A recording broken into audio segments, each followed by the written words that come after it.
Hello and welcome to Economics O-Level on YouTube. In this video we're going to look at the factors or determinants of demand. In the last video we looked at the demand curve and the law of demand. If you missed that or want to refresh the content of that video, please click on the link now. In this video we're going to look at external factors of demand and how the demand curve shifts left and right. So in the previous video we looked at how changes in price caused movements up and down or along the demand curve. We said that price was an internal variable that causes demand to change. In this video we're going to look at factors that shift the demand curve either to the left or right, and we're going to call these external or exogenous variables because they're not part of the price and quantity relationship that are internal variables that make the shape of the demand curve. These variables, these external variables, income, advertising, fashion or trends, price of other goods, population, legislation, confidence and speculation, and others, all shift the position of the demand curve within the graph. Let's have a look at increases in demand. You can get an increase in demand if any of the following things happens. Consumer income could rise, which means that more is able to be afforded at a given price. There could be positive advertising, which entices buyers to go and purchase goods, or the good could become more fashionable. Say, for example, if Wayne Rooney starts wearing pink shorts out in public, perhaps a trend will be set that means that all people will want to wear pink shorts out in public. If prices of other goods, such as substitutes and complements, change, then demand will change as well. So, for example, if we have bread, a substitute of bread could be argued to be potatoes. If they rose in price, the demand for potatoes would fall, but the demand for bread would increase. So therefore that would shift the demand curve to the right. If population increased, there'd be more demand at any price because more people requiring more goods and services means more demand. And for example, if a law required the purchase of a certain good like seatbelts, there'd be an increase in demand for goods such as seatbelts. Similarly, if law was relaxed that allowed a once banned substance to be purchased, then demand would increase similarly. The same if confidence of consumers is increased, whether that be through job security or through the wealth effect where house prices are increasing. This may mean that consumers increase their demand at any price for goods and services. So this is what it would look like on the graph. You can see that we start at Q and P, and we shift the demand curve to the right, which therefore increases the quantity demanded at that price from Q to Q1. What we say is that therefore at any given price, so that we could pick any price on that price axis and bring it across to hit the blue demand curve, and then bring it across further to hit the pink demand curve, we can see that demand increases if the demand curve shifts to the right.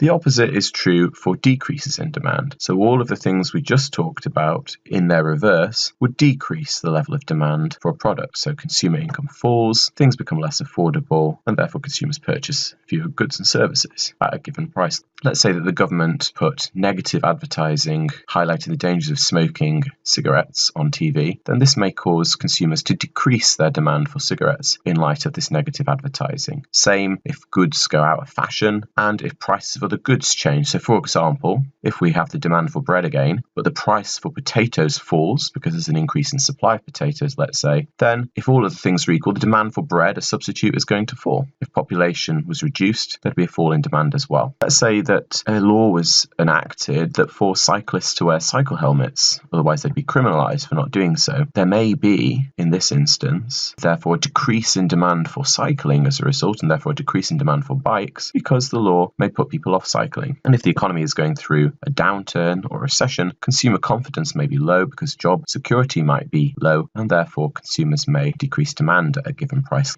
So you can see on the demand curves again, we start at point A. The pink demand curve to the right was the previous demand curve where demand increased. So we're looking at the brown one to the left. We start at point A at Q and demand decreases to D2. We move therefore to point B at that price and quantity falls from Q to Q2. If we pick any price on the price axis, if we move the curve from D to D2, then at any price along there, the quantity demanded will fall. In the next video, we're going to look at the law of supply. So click here if you want to go and see that one now. In the video afterwards, we're going to look at the factors that cause the supply curve to shift. So please click on the second box if you want to go and jump to that one. If not, please click on the box below to see more videos and to subscribe, and I'll see you in the next video.